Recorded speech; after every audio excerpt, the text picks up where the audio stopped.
Hello, Mzansi. It's a gossip girl. So, Vuyokazi Nciweni is very fed up with the public. She posted this on her Instagram stories. Those who have been following me for the past 4 years, they know that I'm not a person that always posts about my relationship. I've only posted up to 7 pictures and 2 videos.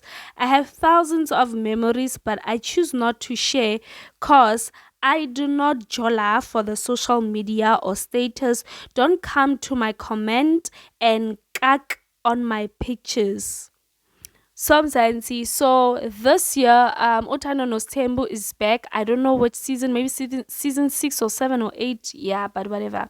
So in one of the episodes, I remember Mseleku was chilling with Umayeni and the son Mpumelelo, and Mpumelelo was like, Yena, he wants to get married to a virgin, not the baby mamas. And the parents, they were like, you are crazy.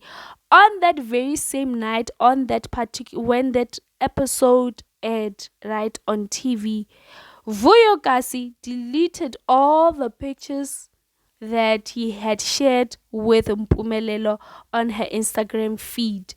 So obviously we are saying, oh wow, so you are reacting, so you are mad seeing that your baby daddy is saying on national TV that he wants to get married to a virgin, not you as the first official baby mama slash umam kulu. So right now maybe she can see the comments, and she's fed up. She's like, you know what, don't come to my comment and cack on my pictures.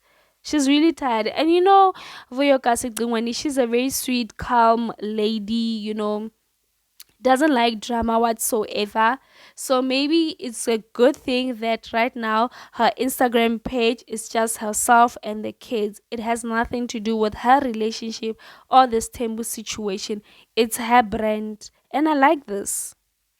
Bye bye, Mzansi.